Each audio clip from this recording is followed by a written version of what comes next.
Okay. Good night, everyone. Good night. Welcome to the Fatherhood Think Tank.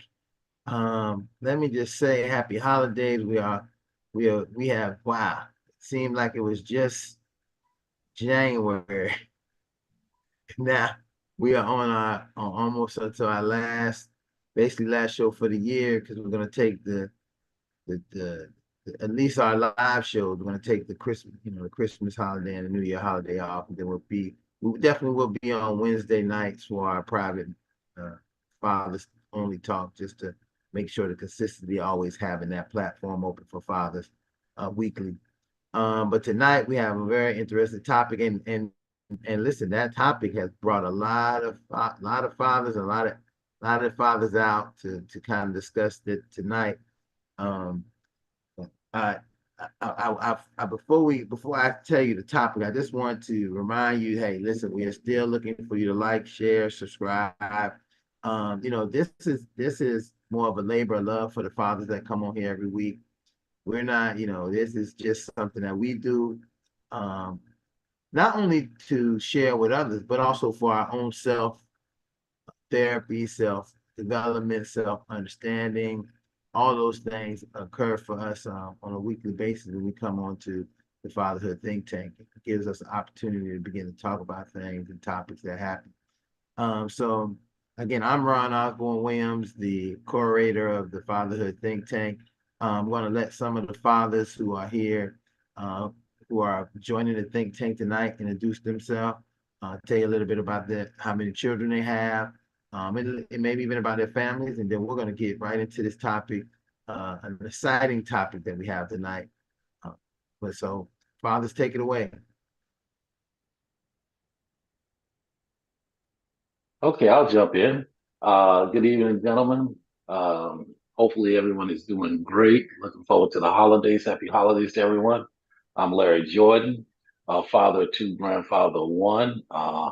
Hopefully AI doesn't destroy us all. And looking forward to the conversation tonight.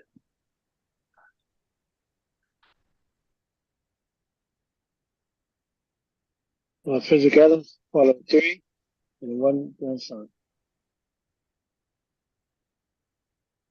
Hey, Hey, I'm okay. sorry. Go ahead, fam. Uh, Dr. J.L. Adolph, father of four, three boys. One once had a twins and then daughter. So four. Good evening, gentlemen. My name is Lionel Lightborn. I'm a father to a tribe of seven young adults, uh, three young women, four young men, one granddaughter, and a grandson that's on the way. So it's always a pleasure to be here. J. Rob Menard, father of, good evening, everyone. Father of two, grandfather of none. Let's knock on some wood, keep it that way for a little bit longer.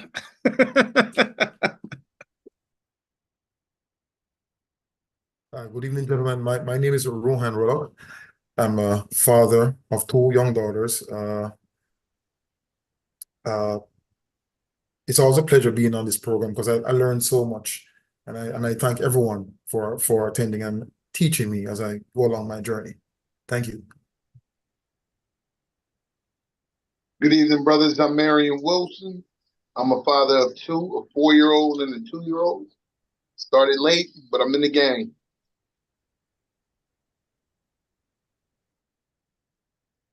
Here we go. I think that's everybody as for right now. Definitely, brother fathers, if you as you come on and you do conversate, if you didn't introduce yourself, just let everybody know who's talking, who they're talking to, and um, we can get that in play. So, folks, let's just get right into the nice topic. Go ahead, brother Eddie. Good evening, brothers. How you doing? Eddie Moise, father of three. Happy to be here. And I have two meetings going on at the same time, so I'm listening in. All right. That's the normal for us people. But we squeeze in fatherhood think tank the best way. There's people on the road coming from work, in another meeting, still at work. all kinds of things. But it's a good, it can't hurt none.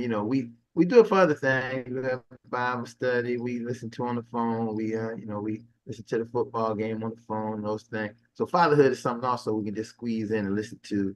And if something hit us, we can jump in. So the nice topic is teacher shortage and how it affects our children. And Rohan really pushed this topic because I know he is the one with children is right now of us who myself, him, uh,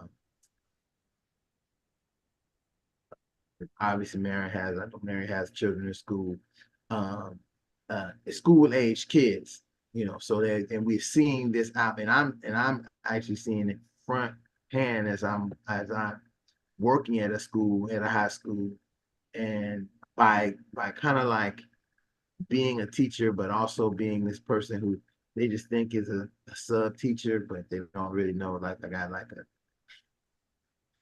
like incognito. I'm a sub teacher, but they don't know who and what I am outside of all of those things. So it's, one of the big parts of that you end up seeing a lot of things. And I can see very clearly that this shortage that we have and have had since the COVID, what are we doing? What are we preparing for? How are we even preparing that for our children? There was a shortage before COVID, but even after COVID and after people begin to, they feel like the profession wasn't something that they wanted to do. They are no longer with interest. Or they felt like one of the bigger factors, you can't make a living from it. And if you can't make a living from it, sometimes if it don't make dollars, it don't make sense. So I throw that out there to the crowd.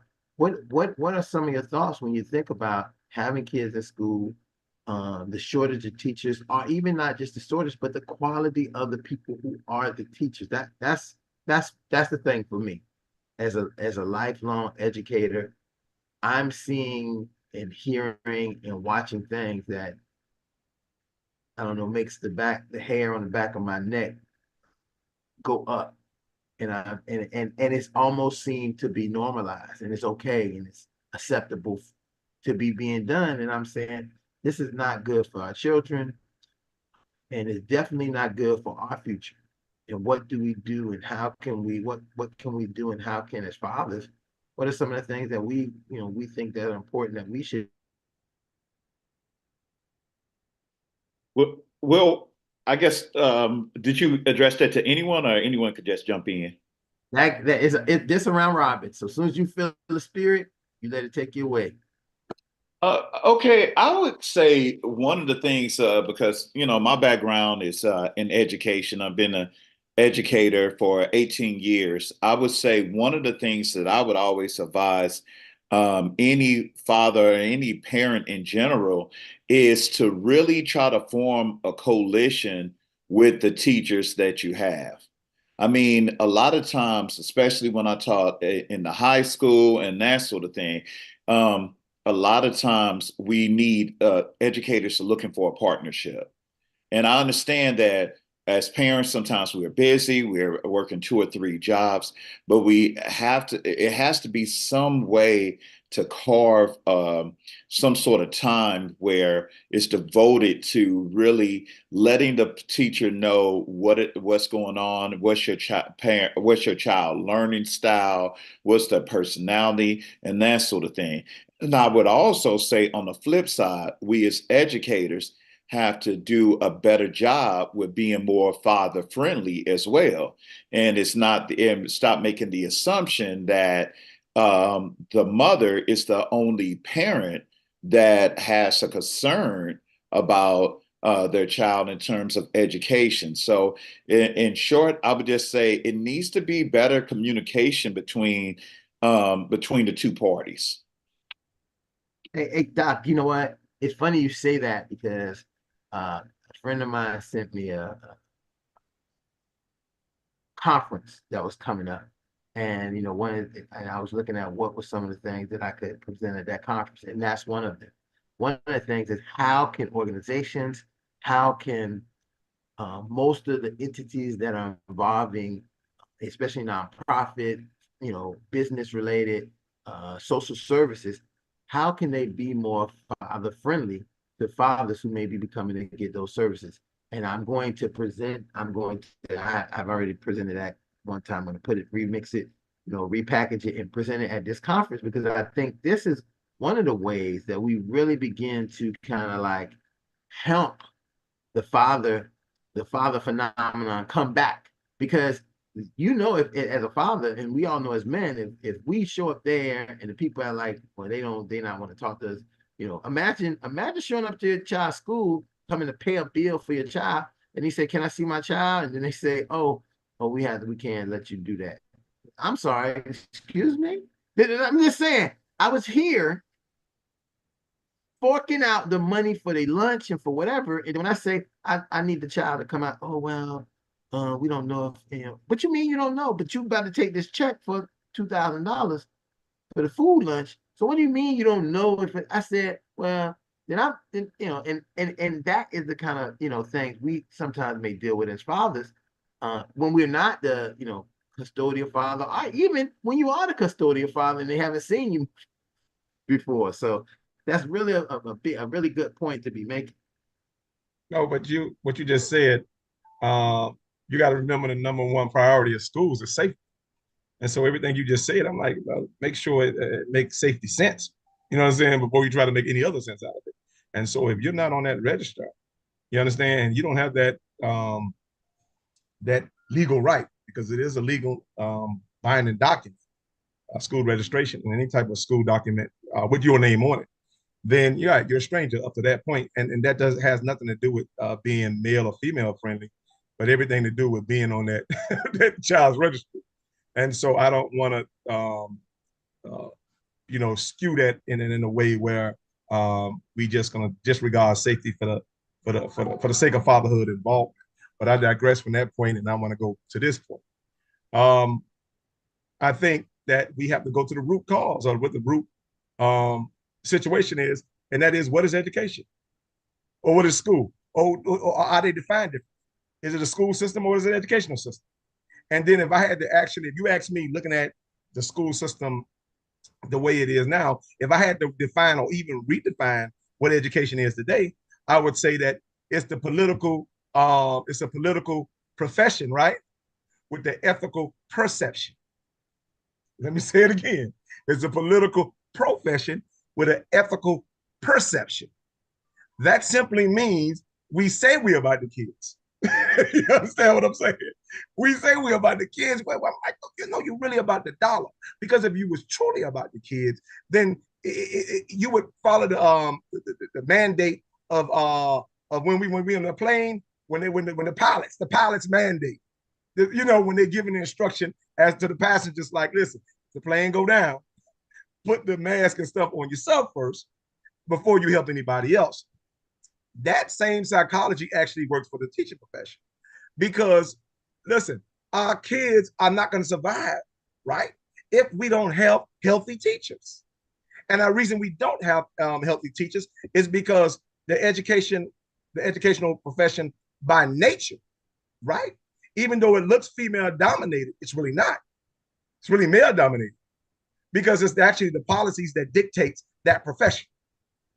And so when you find out who's actually creating the policies, it's more men than women creating the policies, even though it's more women in the profession. Now, the question is, why is that?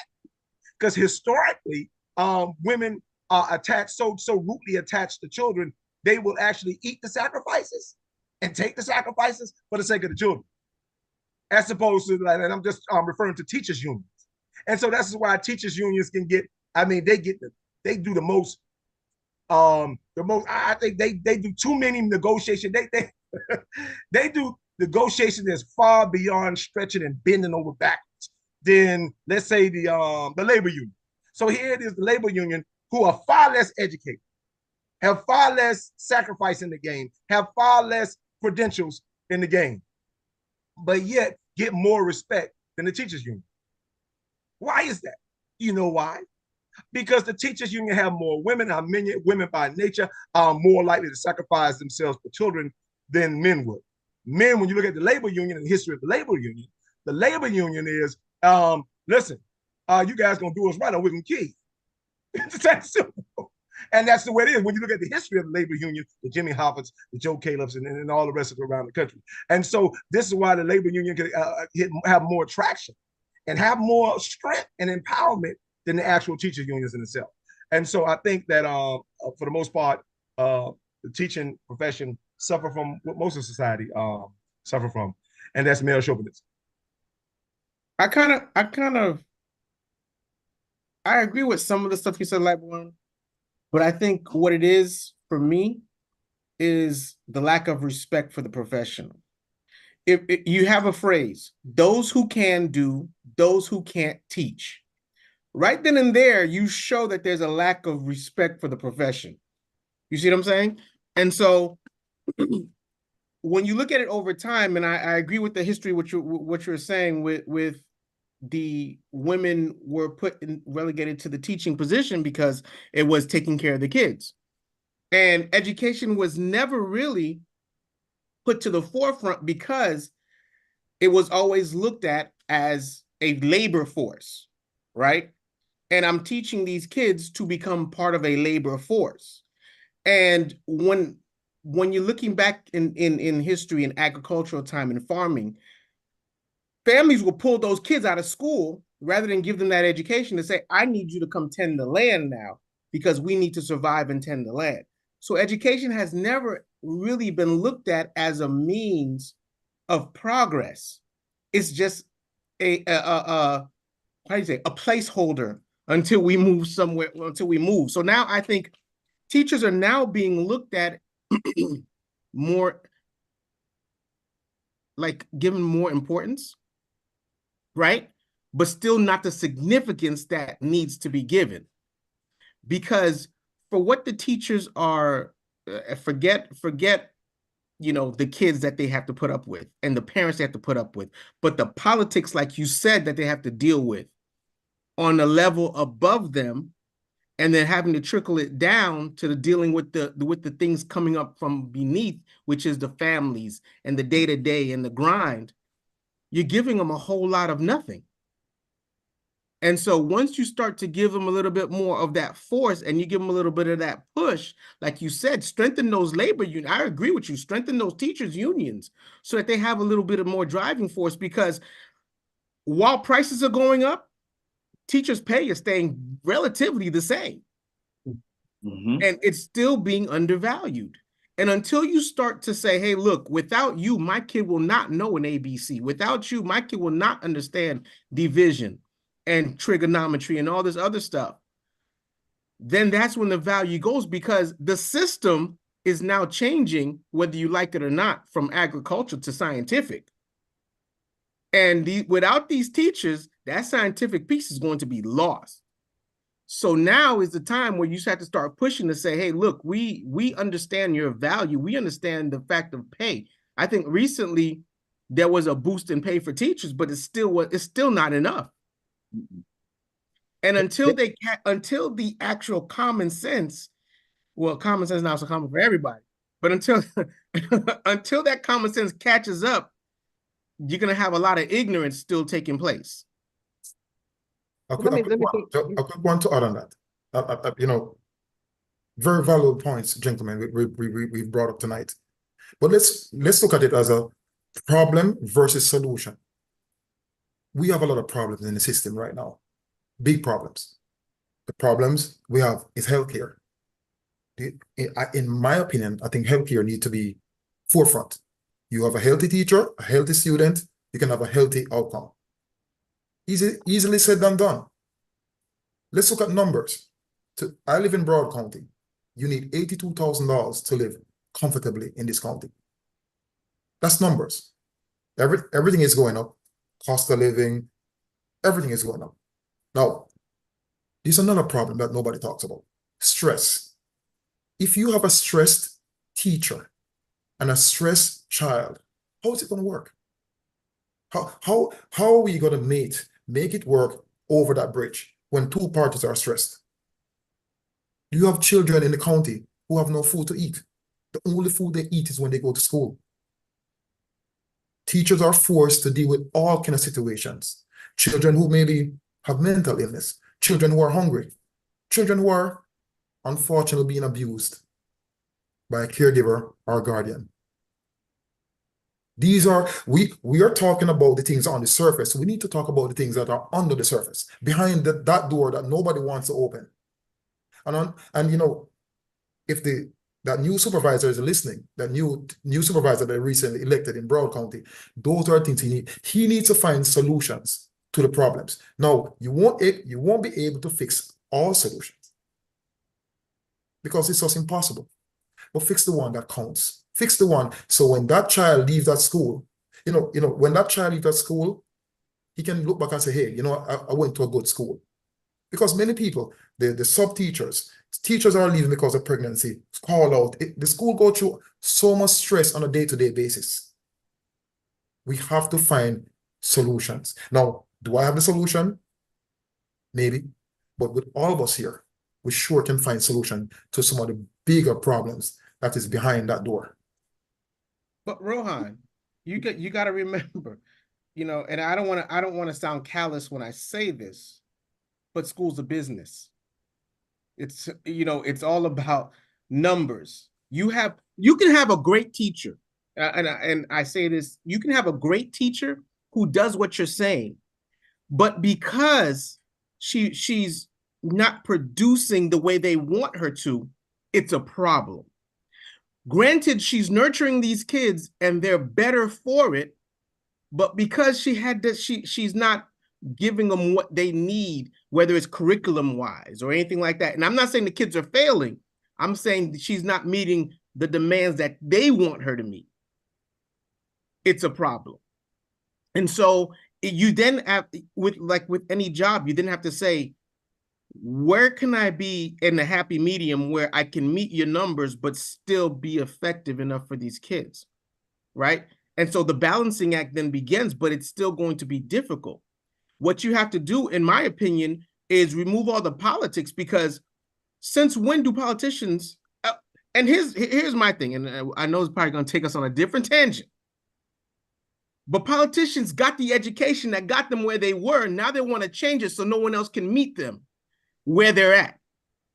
And that is where the difficulty lies, because they changed the standards, which made them achieve so no one else can take their spot. And that's how I feel it's working. You know what? That's really good. I like that one. And you know what, to add on, I wanted to go back to something that Brother Lightborn was saying, when he was talking about male chauvinism. I want to say is, that even in itself may be too limited, because it's really under the umbrella of white supremacy for the most part, because we still have it being set to what the status quo is. And now the status quo says that education should be a one size fit all. But what if your story, what if your narrative doesn't fit under that? And spare me when people say, oh, well, we're going to integrate and we're going to have a melting pot. We have never had that thing. It's the salad bowl of what we have. And when we talk about the education of Black and brown children, we have to look at and be really honest with ourselves. The education system was probably more better under segregation when you had, to a certain extent, Black people that were in those communities, that were devoted to those communities. Why? In often cases, these college-educated men and women did not have any opportunities to go anyplace else, so they did invest back into those communities.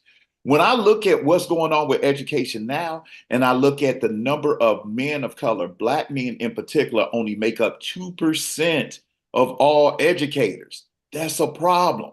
When you're talking about a whole population of people that do not see males that look like them in there. So I think it is male supremacy. I think it's chauvinism, all of that, until we can really make a system that's going to be adaptable to the demographic in which we're teaching, then it's going to be a major issue. No, I agree 100%. I just want to say, go ahead, LJ. I kind of see it from a little bit of a different perspective. I did 19 years in the school system. But it's really a money problem. And let me tell you what I mean. I grew up in the school system. Both of my parents were educated. So I'm from the 60s. I've been knowing about education. During that time, the highest paid people in your neighborhood, black neighborhoods at that time, one of them was teachers. Teachers were at the top of the scale next to doctors, lawyers. Teachers were actually at the top of the scale. Also, because they were at the top of the scale, they demanded respect. You found out teachers that they were dressed well, they presented a great image to the kids, and a lot of things went on. What has happened is a state system that has gone awry. What I mean by that is that because the education system is state run, the economy has passed by everyone that works for the state. Teachers, people that work for the state, social workers, anything that is state involved, they don't get paid any money. They have gone by the wayside. They used to be one of the highest sought after jobs was a state job. Teachers were one of them. That's no longer the case. That also has a lot to do with our tax system, believe it or not, because when taxes, if you go back 30 years, and taxes, if you were making big money, you could be taxed up to 80, 85% of your income. Okay, the tax rate was just that high. That also produced a lot of money for the government, which they also passed down to states and block grants. That no longer is the case. Now all of a sudden the tax base is lowered. No one has any money for the states. Then they come in with these scams. They call it the lottery. And what they did with the lottery is they said, okay, what we're going to do is we're going to get all this money from the lottery, we're going to put it into education. Yeah, that's exactly what they did. They put it into education and then took it out the back door. So they get $3 billion in for the lottery, and they cut some other programs and take $3 billion and put it in the general education fund. So it was a washout.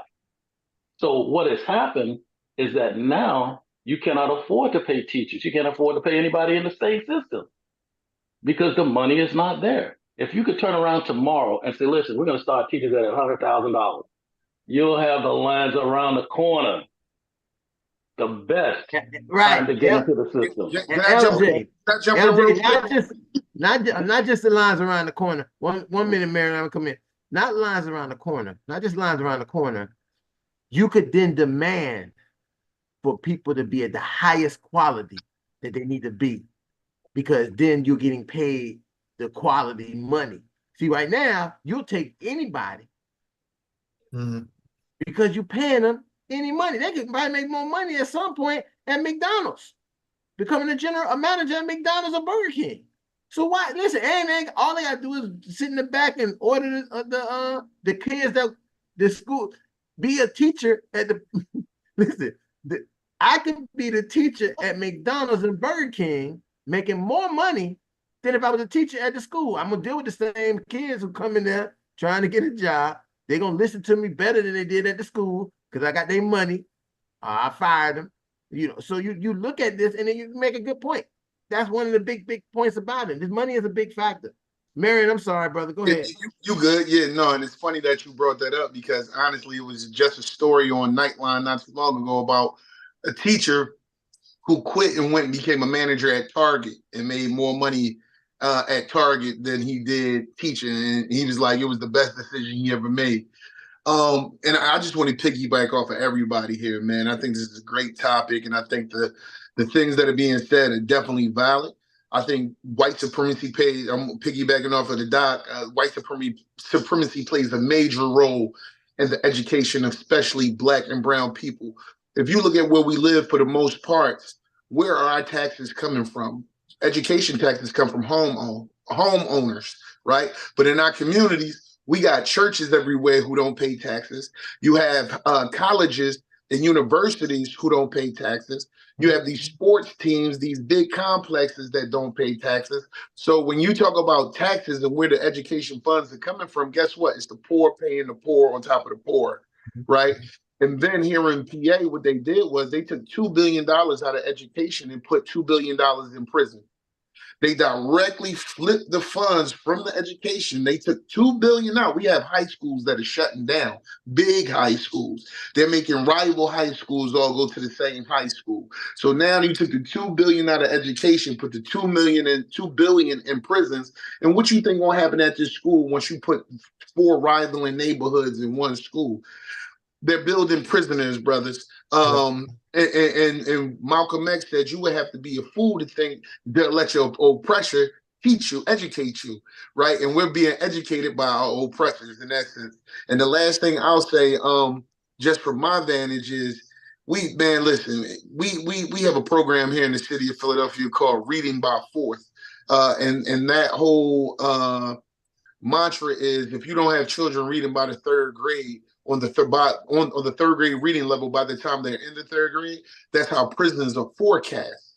So they say by the year 2040, because you have these many kids not reading on their grade level, we'll know how many prisons that we need to have. So we're being poorly. The miseducation continues. We're watching these brothers and sisters who don't know how to read, because right now literacy in the Black community is almost at the same rate it was during slavery, brothers. So we have to understand our people can't read, so their world is extremely limited. And then when we talk about the teachers are invested because they're not from the community. They come into our cities, they work here. The ones that do, they trying to get away. Nobody's buying in anymore. And bottom line is, if I can get my summer off and I can get this winter break and I could go to Jamaica, you know what I'm saying, with my girls, because I'm a teacher, that they're finding more value in the breaks than in the actual time at school. And the sex between the teachers is rampant. I know that for a fact. So it's a lot of stuff going on inside of the schools that's not correlating with real education. Well, Mary, I want to say something that everyone was saying. Yeah, let me just speak to one thing Mary said. Go ahead. I'll give you a perfect example of what he means. Last night I was walking to my house in the hood, as you guess you would call it, as people would call, I don't call it the hood, I call it where I live at. It's not a hood, and I went into a corner store to get a drink. And as I was coming in the corner store, one of my students, and maybe her mom, maybe it was an auntie, or maybe it was a grandma, I don't know, was coming. I said, hey, I didn't see you in school today. And the lady immediately let me say, who is you? And the girl was like, oh, this is my teacher. She was like, what you doing here in the hood? You a teacher, you in the hood? And I said, so you think that as a teacher, I wouldn't want to teach in my community that I live in? And she said, oh, no. She said, well, what do you teach? I said, I teach African-American history, world history. She said, oh, yeah, you need to teach about Black Friday. I just learned about that. But I think that mentality is one that is what we're talking about. This idea of transit teachers who you think are better or will come into the community and teach our kids, it doesn't operate like that. The old-fashioned way is, if it's your neighborhood, you teach your neighborhood. And you have a better control of classroom management. You know who the people are. You have a more invested interest in the students, because these are the people who live down the street. Listen, you want them to be educated. Not that you're just coming to get a check. You're going to go back across the bridge to Jersey, go out to Montgomery County, wherever you live, and go back, down to Wilmington, go back to your own house and live there and say, I ain't worried about nothing to go on with this school or anything after I leave there at 3 o'clock.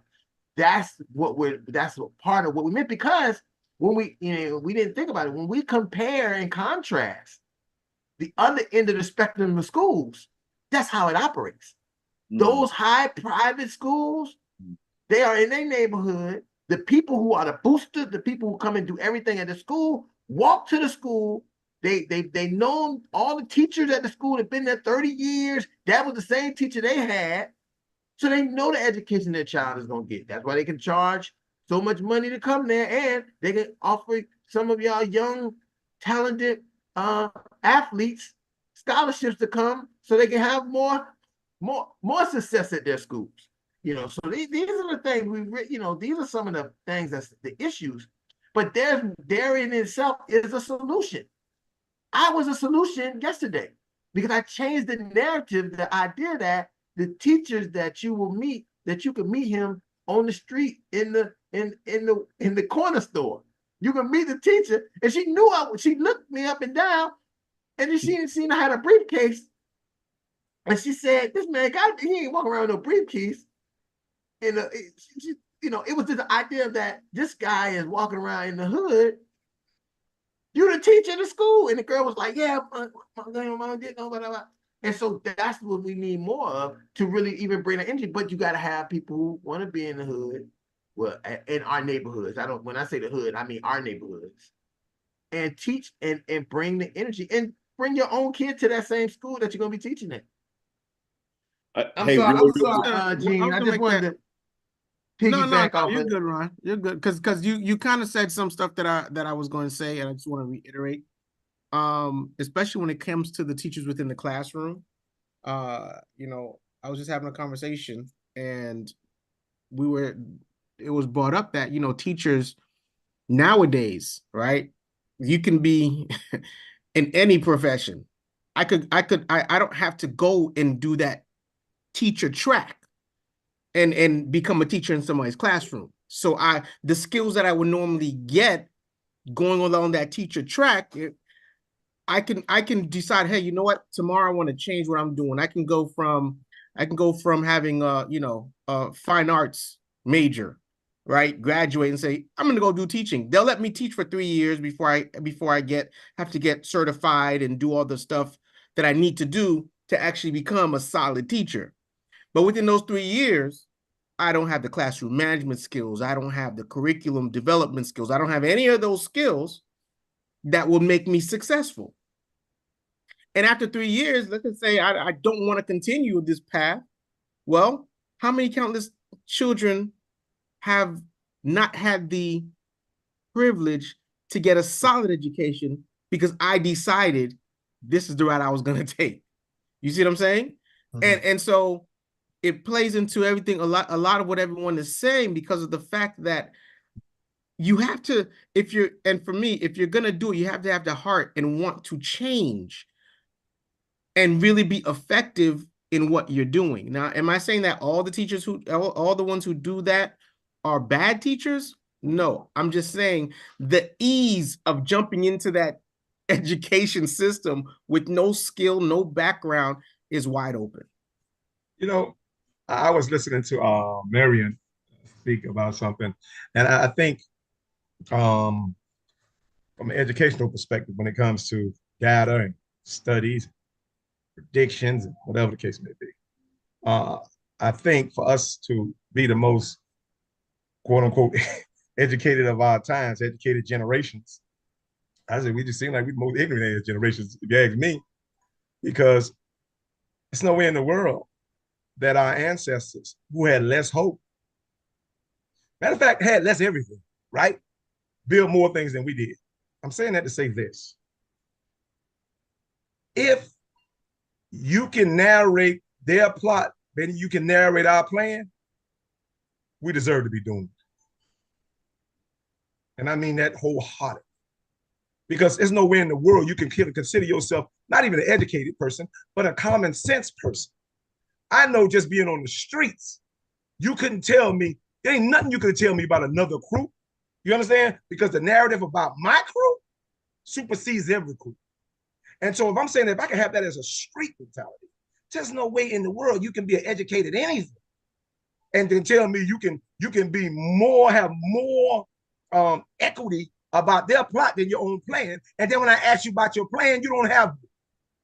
You understand? You can tell me about their plot from A to Z. Oh yeah, they're gonna be doing this. And that's what really pisses me off about educated black people. I'm like, man, please tell me you can regurgitate their plot better than your own plan. And then when I ask you about your own plan, you stumble and you don't really have one. I have a problem with it. And that's the good thing about having that street hat and that professional hat. Because I remember, I'm like, man, these guys, no wonder these guys can build commerce and industries on the streets from literally nothing, from hopelessness. And you mean to tell me they can build from hopelessness and we can't build from hope? We truly are a talented 10 because that's exactly where we peak at. You understand? And so until we start to tap that necessary 90 and become that 100% that we need to be, we peak at that talented team. And maybe we need to revisit that whole strategy and psychology to figure out where we going from this point right here. Because I'm like, man, don't say that to me. That's how we be. I love being in the hood because they be like, man, you can't be, I think it was the Wiz that said, don't bring me no bad news. That's what I'm about. I'm like, man, don't bring me no. We didn't send you to school for that. Tell me what your plan is. And it needs to be stronger than that plot you seem to be more confident in. You understand? So we need to reevaluate where our confidence at. I mean, y'all got to excuse me, but I get real passionate about that because I'm like, no way you can be more confident about their plot than you are about your own plan. Which means you haven't been studying your own plan. You just more, and I'm going to be honest with you, we just in the habit of scaring each other so we can look intelligent and feel more valuable about who we are. So let's just scare the hell out of each other as opposed to building the hell out of each other. And I'm going to be honest with you, you just can't do that. You understand? Period. I never tolerate that. I won't give a damn what conference I'm at. You better be prepared to teach them who you are as opposed to letting them speculate who they are. You better know who you are. And if you can, guess what? You can learn that on the street. You don't even have to go in the classroom if you had the right teacher. I do agree. You have to be revolutionary in your classroom.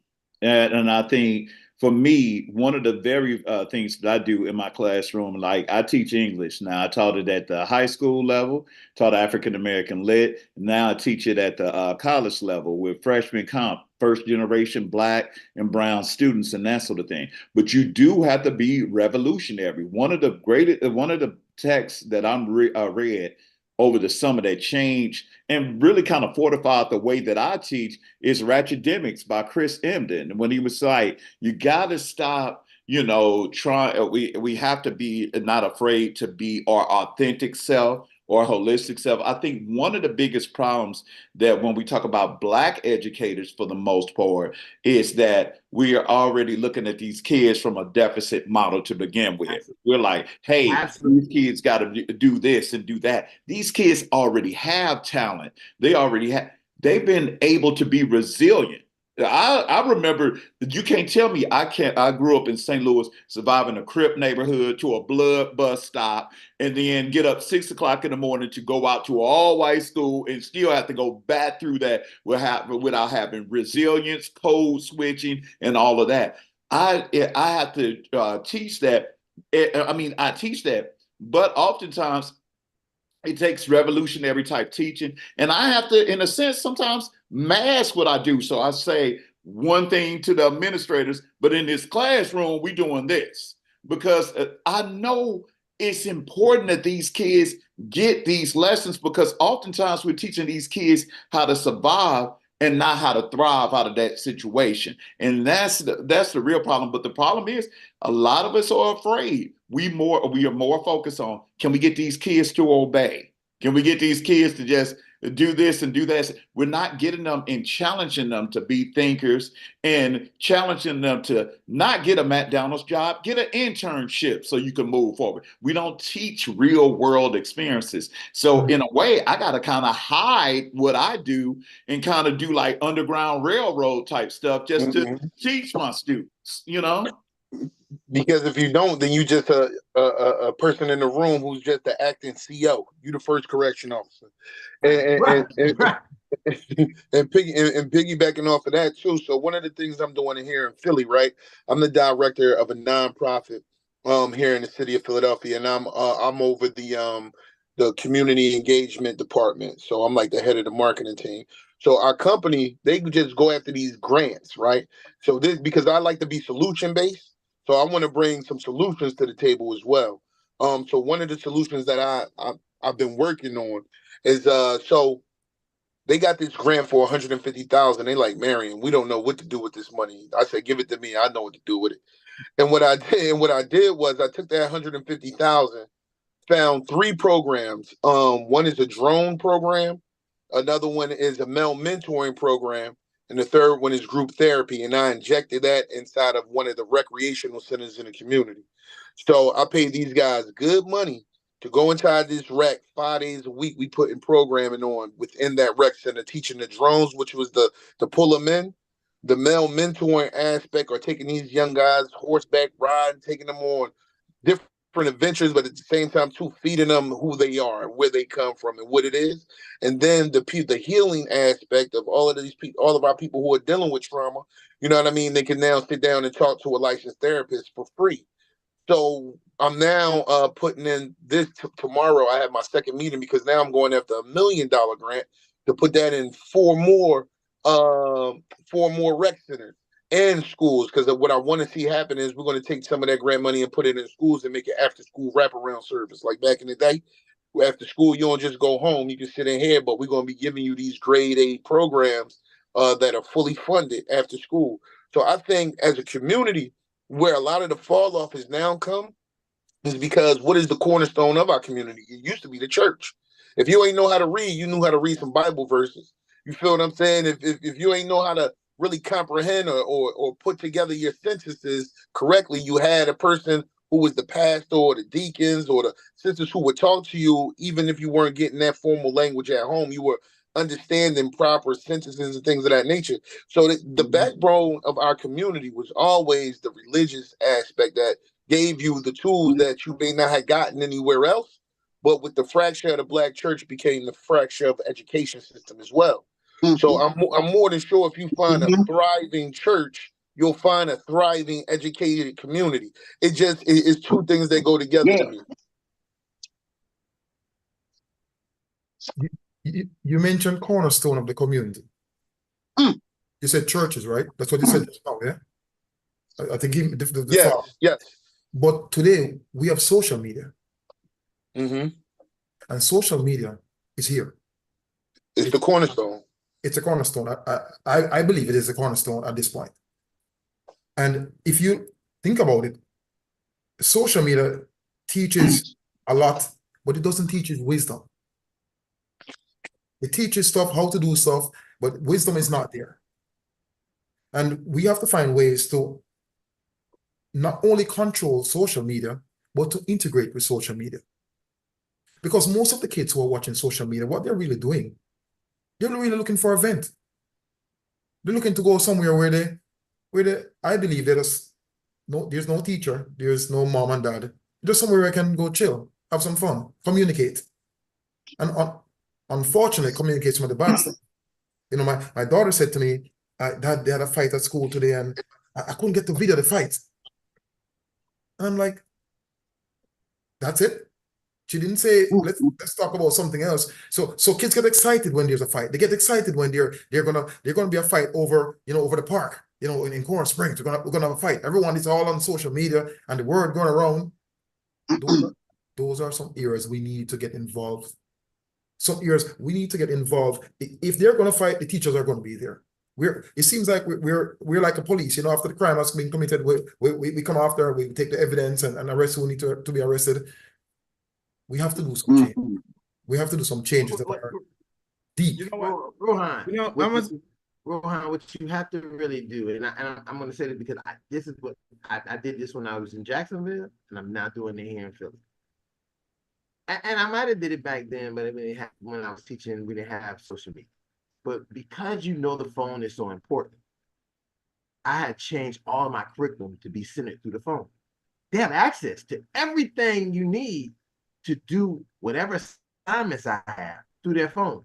So no longer do I don't even, the old-fashioned way of, right now, I don't teach at all. I do everything from the YouTube, and then I do all the follow-up because that's what they want. They don't want to listen to me, but they do need to get, and this is what you're talking about, the wisdom part.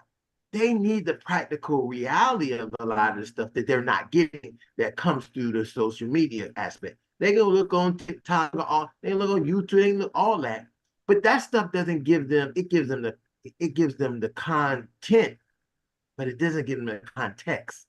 So they'll say, "Oh yeah, Malcolm X was involved with the Black Panthers."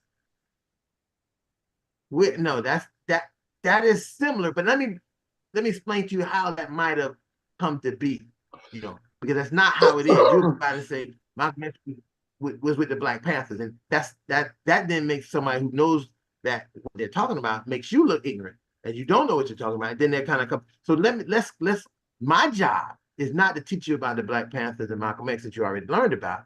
but tell you how it integrated from the history of how you went from Malcolm X to becoming the Black Panthers, because that's a transition that only the teacher who's knowledgeable will know these things. And I will do it not through voice, but I'll do it through the same social media that you're using, and make you turn in assignments through social media. So people are stuck in their phones today, right? When you go to big Fortune 500 businessmen, everything they're doing it through their phones. We talk about the kids, forget about the kids. Let's talk about us. Every one of us who is a professional, who do whatever we do, we're not doing anything other than we do it through our phone. We gotta, if I had to check courses that I was teaching at the college, guess what I check it on? Through the phone. I even grade some of their papers and stuff through the phone because I have the access of the phone right there. So we have to move along with the time and also use the tools that the kids have. But if you don't care, you just give them a worksheet and say, do the worksheet. And let me tell you what happens when you give kids worksheets.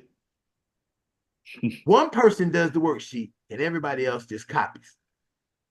Right now, everyone's going through, the only way they won't copy is the person say I'm not giving them my paper. So that usually that person is the person who got the real answers. They read, did all the real work. And then you have somebody who think they kind of smart. Sometimes they're not that smart. They're smart. They did half-ass, and then everybody else is cheating from that person's paper. So now you got 16 papers with all the wrong same answers on it from stuff that they couldn't just spend 2 minutes and look and read. They spend the time to read what the person wrote to write it down when they could have just read it themselves. And sometimes you got to be able to be there to tell them that. I tell them, I say, I read these papers, I read your answers. And anybody who wasted their time copying whoever, I don't know who copied who, I don't know who the original is. But here's I'm gonna read off what the right answer sound like. Not putting that student on the spot, but this is what it should sound like. And you didn't read everything, you just copy it. And if you do that now, what are you going to do in your future? Mm-hmm. How do you tell a girl that you're interested in? Hey, and tell her that you want to be with her, how you want to be with her, how you feel about it. If you haven't developed the skill to think about what your feelings, what your perception, how you want to reflect on what's going on, and you just copied what somebody else said. Yeah, that copying thing is funny because I got a funny story. I had students that plagiarized so bad. He took a paper that a student of mine had last year and left the student name on it. That's how terrible. And I remember I pulled him to the side. I was like, man, if you're gonna be a thief, be a good thief, man. I don't want you to leave my class thinking like this is the way to go. You do not have it for the streets because you don't leave the evidence right there for me to see. I mean, this dude copied exactly everything. But you know what? But one quick thing that I want to say, when we talk about how do we address as dads, how do we address the teacher shortage? I think all of us with our own kids know education does not end in that classroom.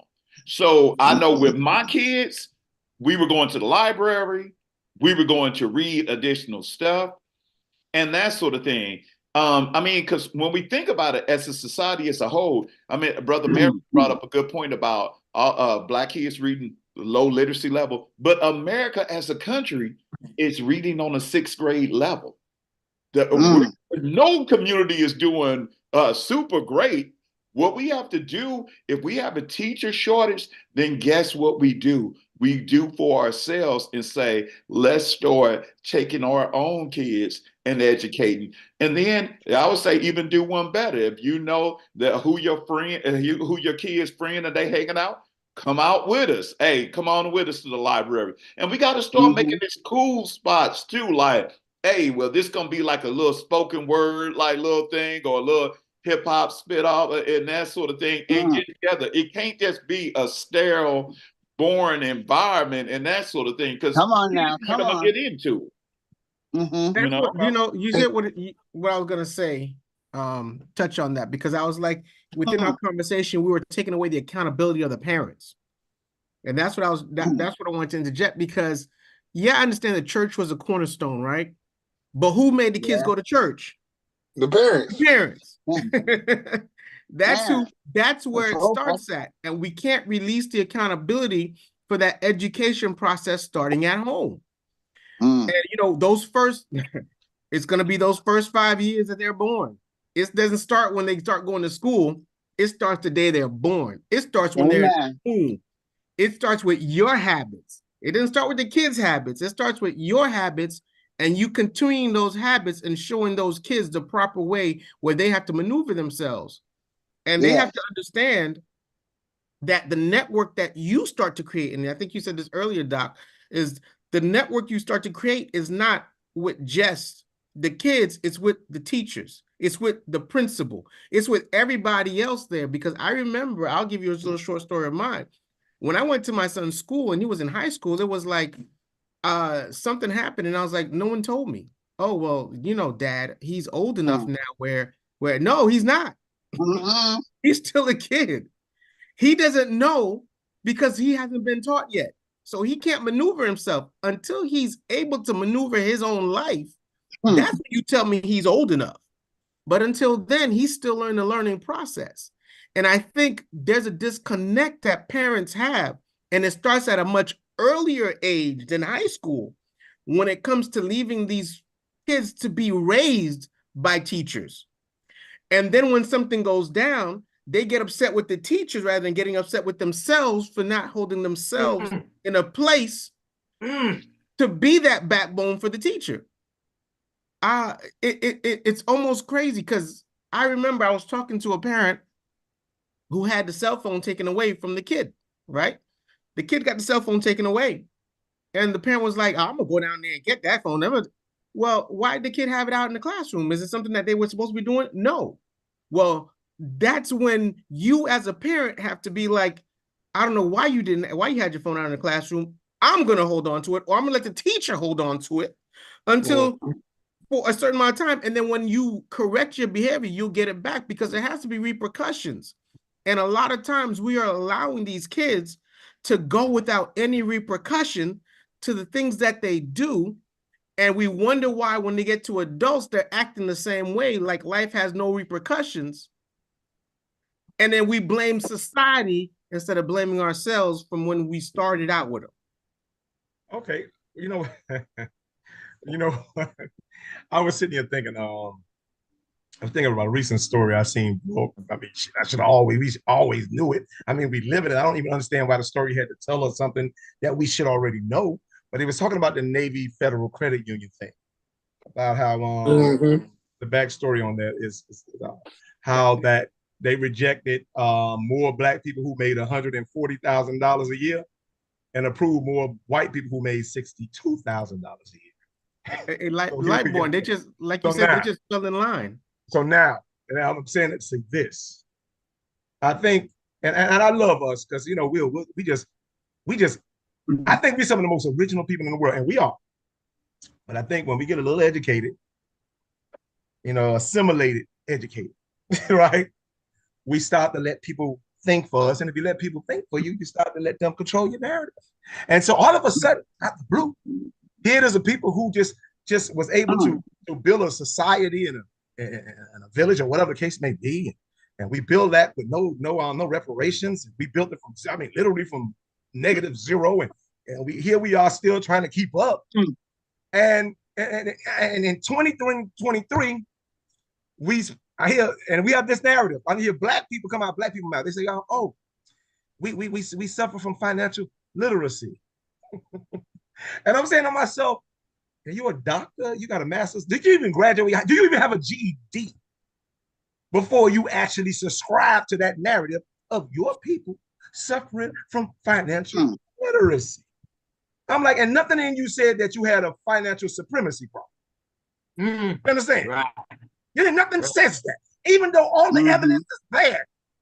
Nothing say that. And it dawned on me. I'm like, it ain't that we talking about our kids don't study. I'm like, no, our adults don't study. That's the problem. I'm like, in every institution and just about all of your big bills on your big budget, you're a victim of financial supremacy. in every aspect of your life, in every aspect of your budget.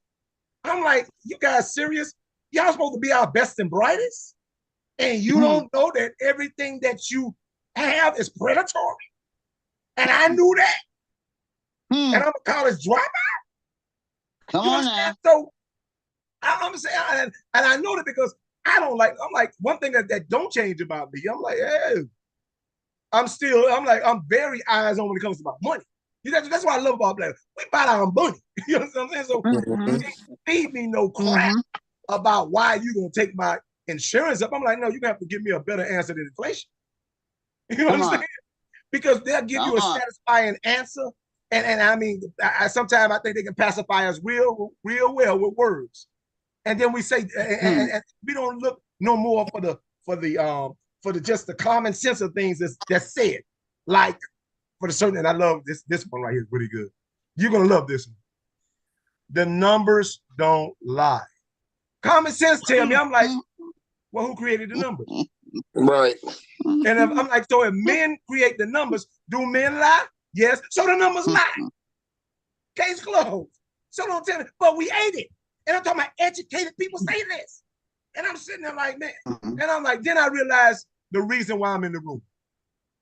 Because I'm like, you know what? I ain't got nothing that's better because I ain't want to be in the first place. So let's just tear this damn room. And that's it. Can I piggyback off you, brother Lightborn? And it's funny it's funny that you brought up the numbers, right? Because the numbers are important, and the numbers could be manipulated, right? As we sit here and talk about education, how are we educating our children the same way we were educated, and we're in a whole new future, right?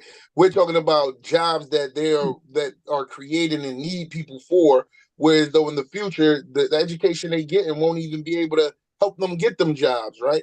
And as I was sitting here talking about the numbers, it says Black Americans have 6.4 trillion in wealth, compared with the 111.5 trillion held by non-Hispanic white Americans.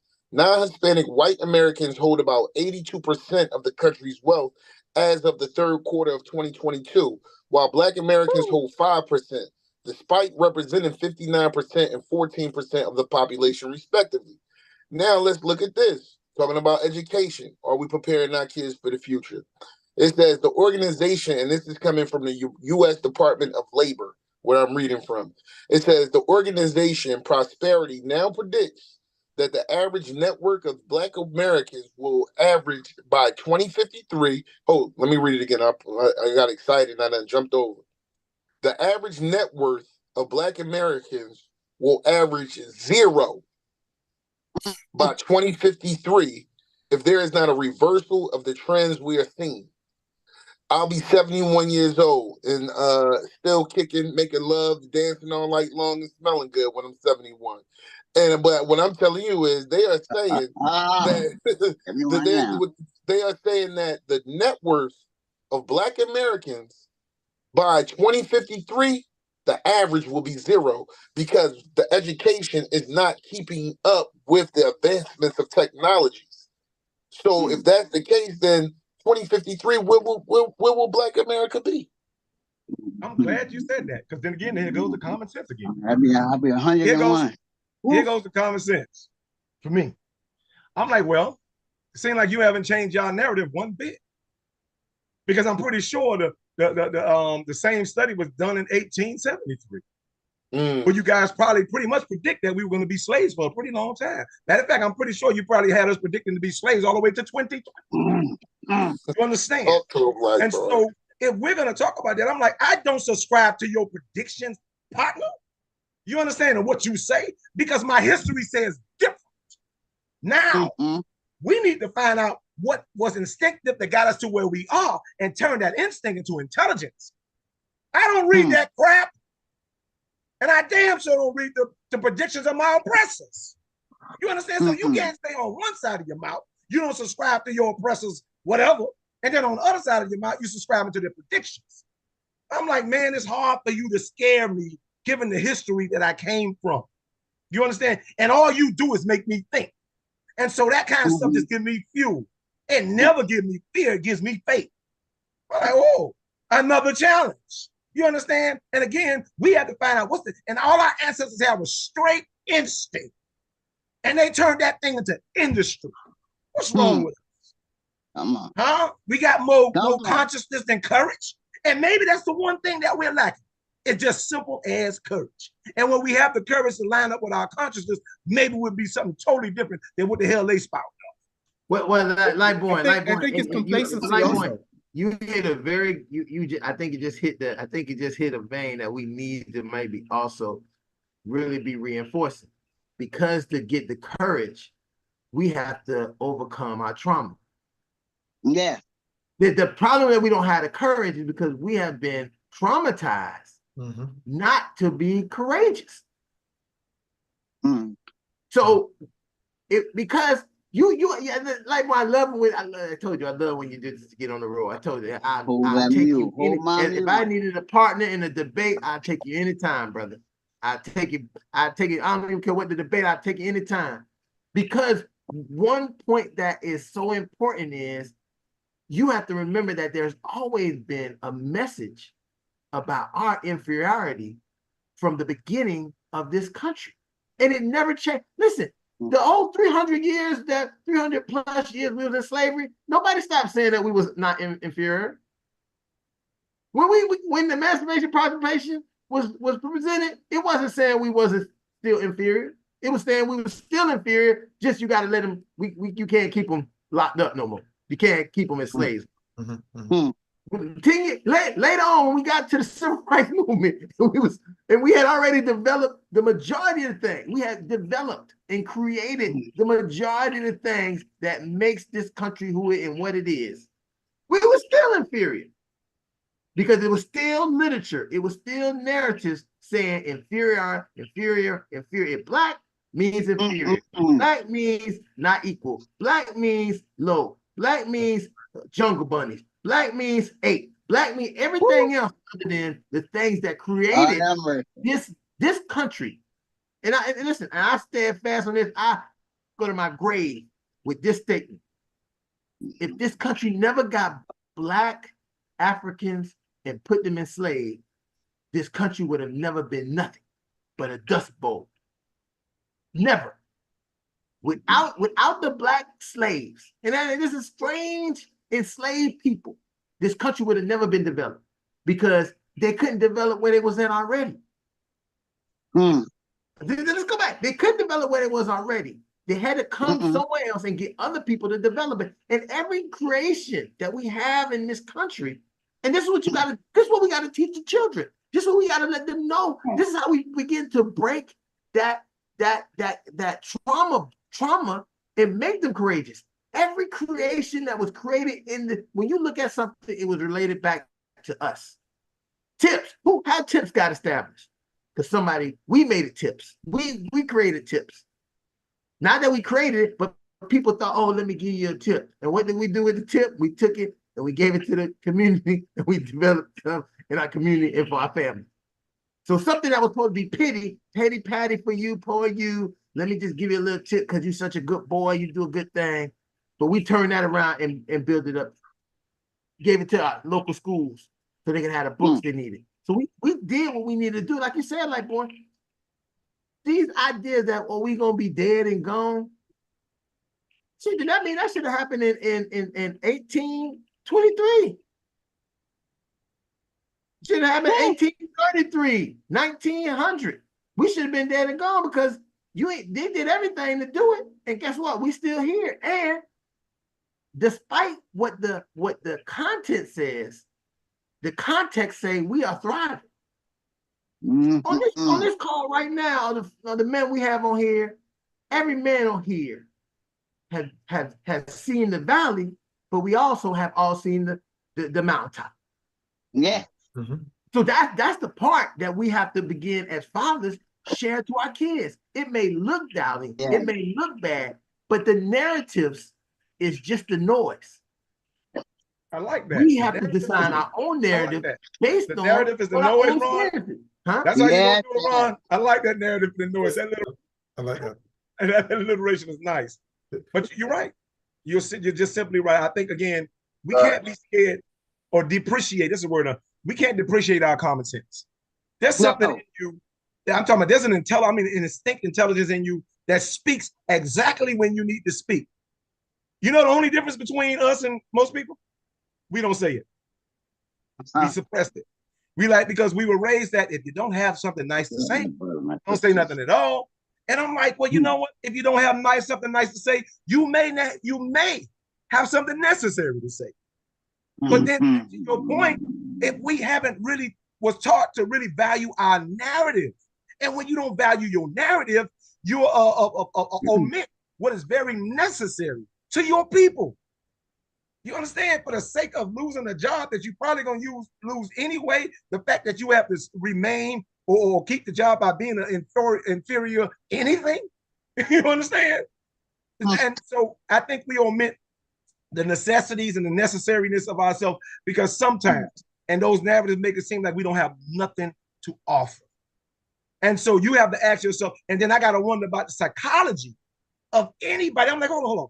You can actually compare your reality to my reality without factoring in our history. Mm-hmm.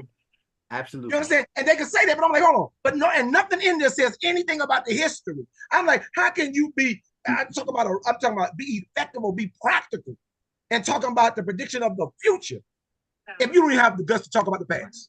Lightburn.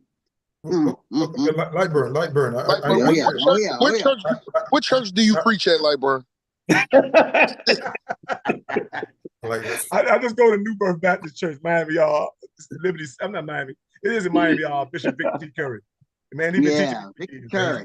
Great guy. All right, Lightburn. Yes, he is. Great point you brought up. Okay, so we're talking about history, present, and the future. Let's continue with the numbers. We know right now teachers are leaving the field. 42% up to 50% of teachers are planning on leaving the field. And chances are the ones who are in the field, the ones who are ahead of them were planning to leave the field also. How do we know we can't have a society without teachers.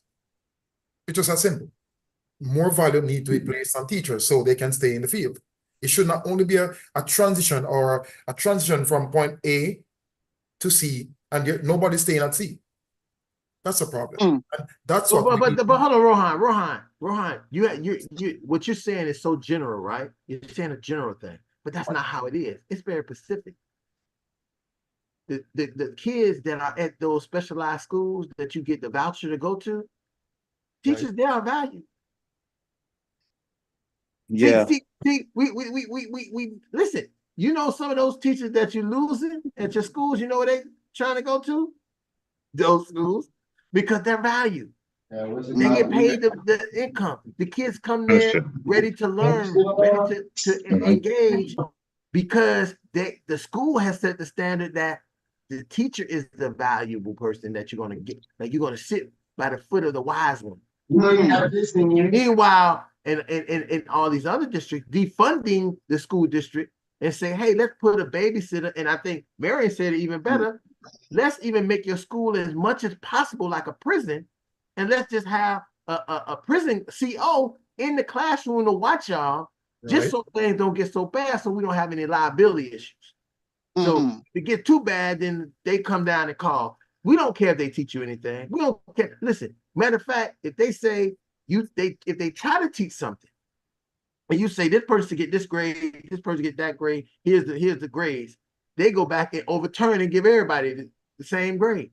So imagine that theory of giving everybody the same grade when you have kids who are serious about doing their work, serious about learning. They have sacrificed by coming to the front of the class, doing the lesson with the teacher, was trying to teach them. Kids in the back doing everything else. They trying to concentrate, trying to get the work done, and turning their work and do all their work. And still at the end of the term, they got the same grade as a jungle who walked in and out of class, slept, talked about sex, talked about gang banging, everything else. They did those same things. They get the same grade. That's where our problem lies because the school is not holding any accountability. They're not doing any standards for really showing favoritism. And I think the favoritism is very important to our academic students. We spend all of our energy and time in the schools district dealing with problem students. And the kids who are sitting on the fence, right, say, I'm not getting anything for being an academia student. I'd rather be a problem because I'm gonna get something. And we have to begin to start to nip that in the bud. We have to, them kind of programs Marion talking about, to go to those programs, you got to do your academics. And once you see the kids have a, because I remember the only reason I made it through school because I had band. I could not want to be in band. I could not want to not have to perform on Fridays. Everything was sitting around. So I went to class. I did my work. I didn't want to, but I did my work. I did everything I needed to do because definitely on Friday night, I wanted to get out there, shake my tail and hit my drum and do all that because thousands of people was going to get to see me dance out on the field and I was going to have bragging rights and all. You had that. But we took so many of those kind of things. We keep the core sports that everybody can't do. So what happened to the regular old run-of-the-mill kid who may not be an athlete, may not be? We took all those other things away, just left core sports that make maybe some money or whatever. And we took all that other stuff away and left those kids with nothing to get attention, any love, or a passport to success. Just come to school and do the work the best you can with a mediocre person who don't care if you do work or not do work. Give you a packet, tell you just fill out the packet, turn the packet in. Don't even discuss the packet. Right. When I got to the school, the people gave me packets, and I said, well, these packets gonna take a little bit of time because they're gonna have to read. We gotta read. We gotta go over the packet. We need to have a discussion about, do you agree with it? The first day I was there, girls, we talking about the Mid-Atlantic slave trade, and the girl asked me, can I ask you a question? And this is how you get to these kids to enlighten them.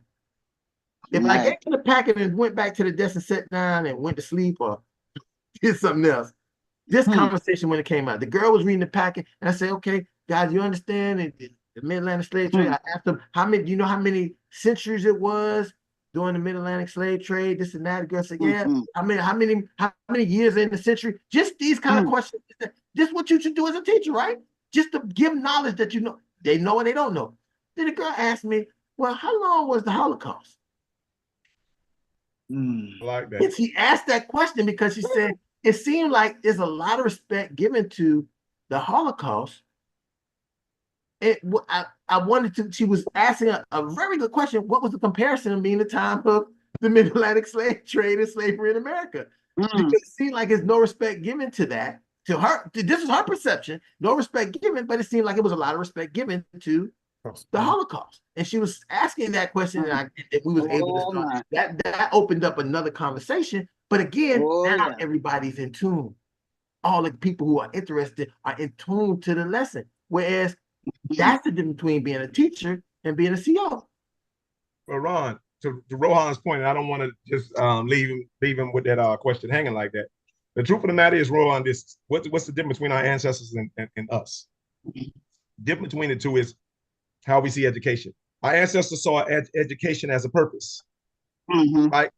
And we reduced it to a profession because everything and every aspect of our life was an educational moment. And so if we heard something, and this is true, if I don't know, I grew up, but this is true for me.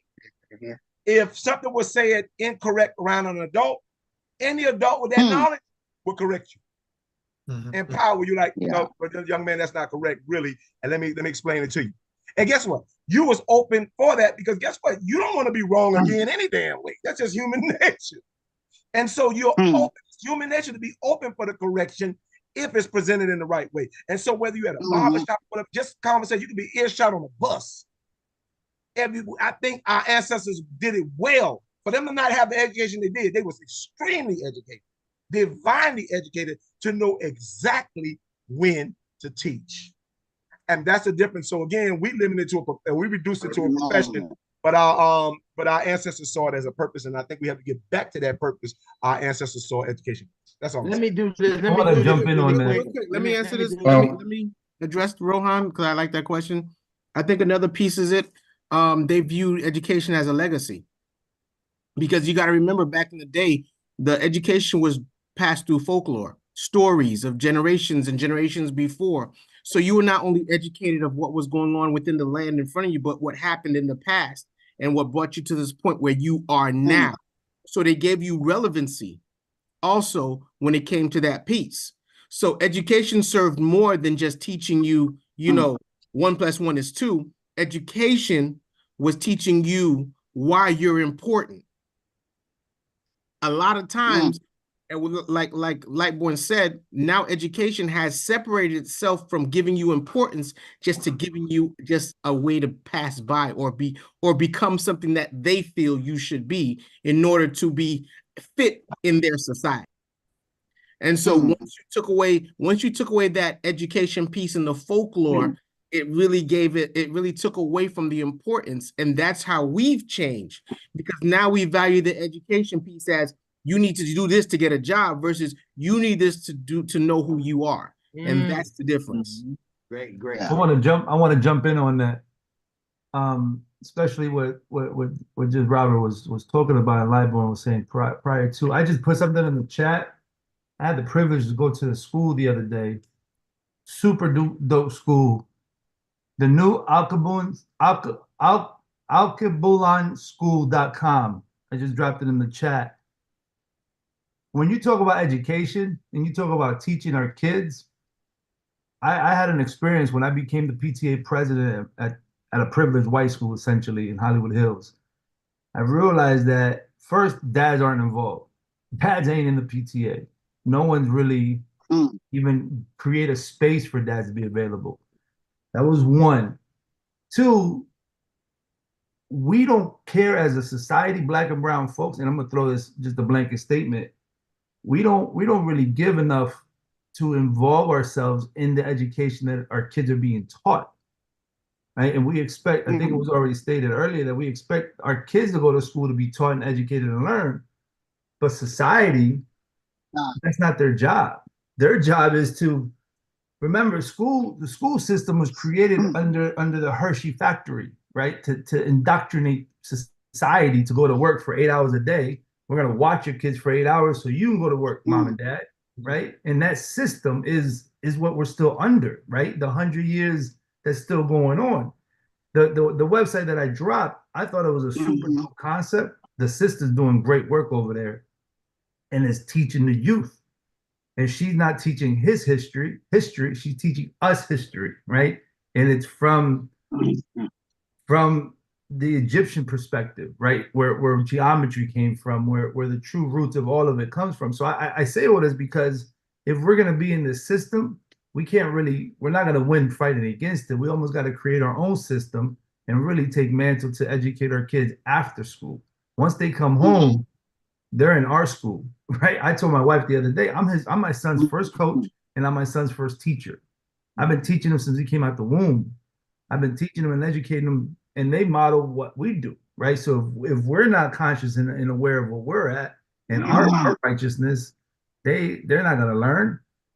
So I want to jump in on that because what really hit me, Rohan, or your question, and what Robert just said, our history is verbal history. There was no written history, right? It was sit around the campfire. It was sit around, help me chuck this corn or whatever it is. As we're preparing this meal, I'm gonna teach you what our ancestors did. I'm gonna teach you family history and culture, and that's where if we don't have that, we don't maintain that, our history is lost. And I think a lot of our society now doesn't really know how to do that because they didn't spend time with our elders. Right? Even in this room, when Elder Thomas talks, we stop and we listen because there's deference and there's respect. Our kids and even adults our age, 40-something years old, don't even have that within themselves. So how can they teach something that they don't know? Can't teach something we don't know. So I shared everybody to check out the school. Super dope. She's doing some dope stuff over there. And it was really enlightening and uplifting to see that there's a black school, a charter school in the city in Lauderhill, literally just for that purpose, right? Just what we're talking about. And I'm not against teachers in the school system because I've actually been thinking about going and becoming a teacher myself. The money's not there. Money doesn't make sense. However, we are the about the money, cash home. Yeah, there's something better than money. Trust me. Right. You got to make the side money. Like I do that side money, and I make in the even time. You got to do that. I got you. And then one last thing I want to ask, Dr. Gel Adolf, you had talked about the book Ratchet Academic. Is that it? By Ratchetemics, Edmund? yeah, by Chris Emden. Yep. Got it. Okay, thank you. Yes, I sir. digress. Thank Well, you. you know what Castro said, and this is so true, and this goes to again.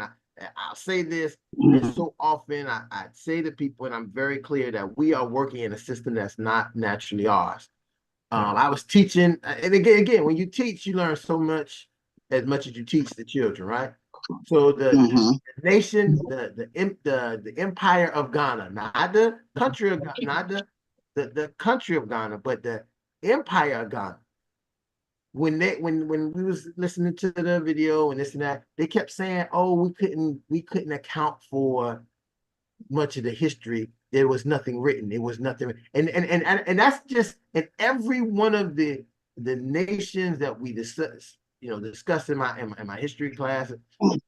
In African cultures, there is no history written down anywhere, right? We don't know, they don't know, because it goes right back to what Castro was saying. That's not how we operated.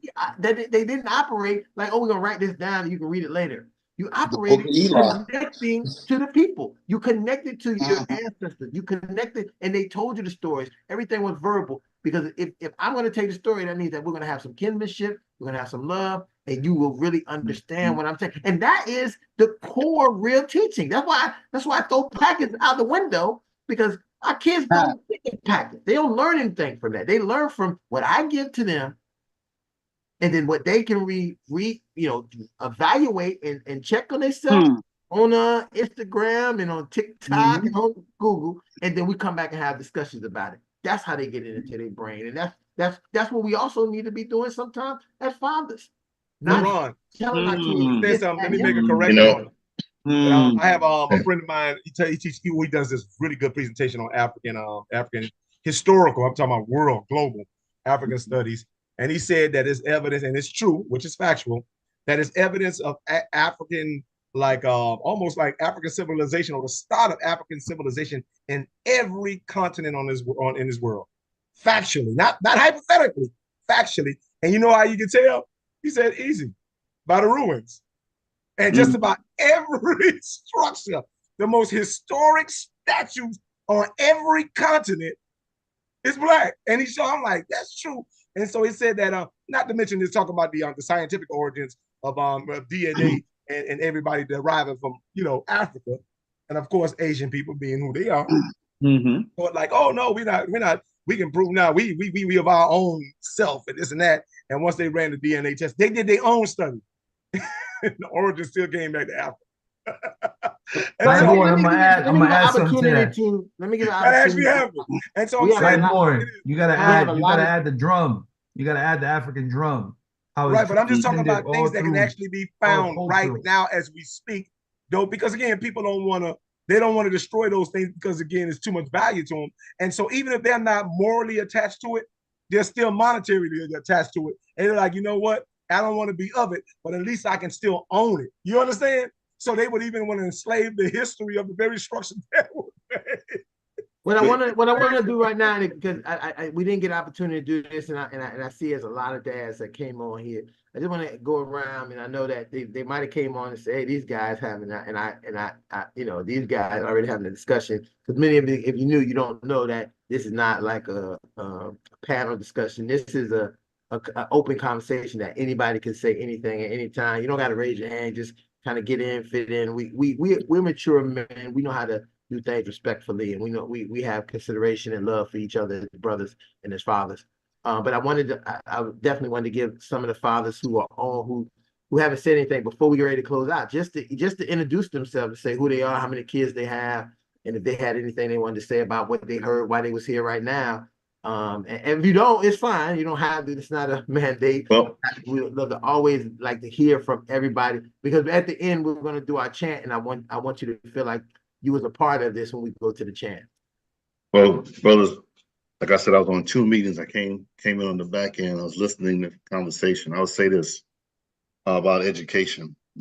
Something was raised about education. Well, my mom, who has given me much of my education, Panamanian, who came to New York. I grew up in Brooklyn, has taught me so much more than I've learned through all of my schooling with a bachelor's, 2 masters, and a doctorate.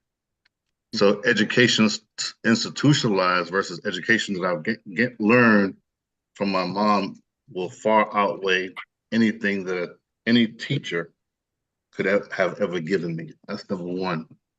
Number two, I've worn many hats over the years, but I'm just going to put on my school social worker hat, where I was responsible for trying to be that liaison between students, parents, and the school, trying to advocate on behalf of students whose parents were not present, trying to teach parents how to appropriately advocate on behalf of their children, getting children to a certain point where they're just getting to like school again, to have a teacher that don't look like us or don't care about us, that says something to piss the student off, to make the child not want to come back.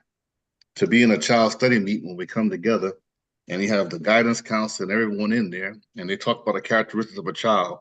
This child's not able to focus in class. It's a problem in classroom, not doing extremely well. Okay, this is Joey. Let's test him for gifted. You come around Jerome, let's send him to the behavior center.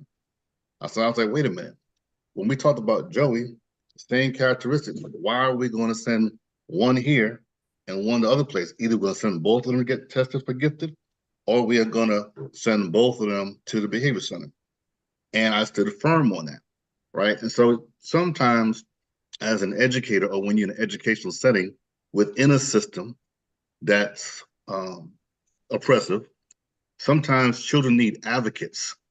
So when I hear someone say, well, there's not enough money in education, I understand that because my wife's a teacher. I understand that. But I also agree with Ron when he says you'll definitely make what you need to make on the side.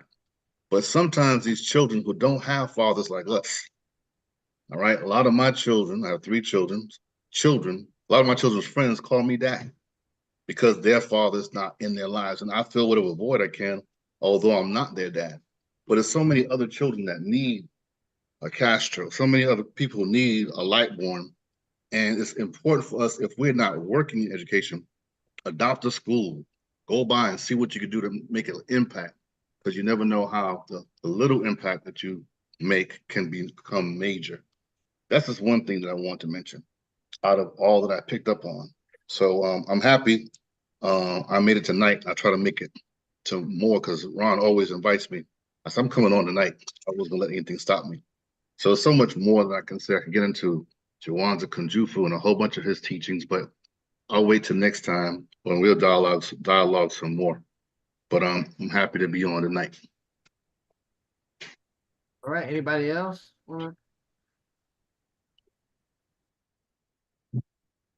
Ron, make sure I get to see all these brothers when I come up and visit you guys next week. Where are you at? Only one you go. I'm in Miami, but I'm coming to Jersey. But we coming to Jersey on what? Sunday, and so we'll be up there for the whole week. And Ron gonna culminate and take us to the ball dropping in New York. So I'll be up there for a whole week next week. So if I get a chance to see all you guys, Ron, know where you at. I want to see every last one. This only person up here. Everybody else in Florida, man. Except I'm in Broward County. Yeah, oh, you I'm in Atlanta. I'm from Brooklyn, but I'm in South Florida. Only person, and I think my man Sterling here. So that, you know what? The funny part, I definitely want you to meet try to meet Sterling. I met him this week, and we had a very interesting talk. What's another brother? I think he's not on here anymore. Marion, brother Marion. Yeah, brother Marion. Yeah. Brother Make sure I see Marion, man. If you get in contact with him. All right. You know, we need to do a live session early next year, January or February. Ron, we need to bring that back. Okay. Exactly. I agree. For those in New Jersey, I'll be in the Somerset Hillside area next month. Who's in Jersey right now? No, nobody. Just you. Okay. Well, I'll look you up when I get up there. All right. Hey, brother Ron. Cool. Yes. Hey, brother Ron. Yes, Sterling. There's a lot of good energy up on here, man. I'm loving it. And I think I know my brother Miriam. I think we actually did a program together back in the day. Exposure to Love program. It was like a collaboration. But overall, man, I like what I'm hearing. I like the energy, man, and I can't wait to really dive in and really get to know everybody that's on here and listen more. So that's all I'm gonna say. All right, thank you, Brother Sterling. With that being said, I know I'm about to get the bell from somebody because they wives sitting by saying, hey, TikTok, talkity tick, kids are coming in the room. We try to stay as much as possible on schedule because we know that we treasure the 90 minutes that we get from you fathers, but we also don't want to abuse the 90 minutes, and go over because we know all the things that fathers have to do every day. And this 90 minutes that they may do today or tomorrow, it doesn't seem like a lot, but it is a lot. But we also know that, we want to respect that. So, these guys couldn't say they get 90 minutes and I'd be on here 120 minutes or almost 200. I didn't plan, I didn't sign up for that. With that being said, I'm going to, for you guys who don't know, new here, we at the end of every night, on Tuesday and Wednesday, we do a chant. For the audience out there, you already know the chant if you watch. And again, I say to people, this conversation was extraordinary.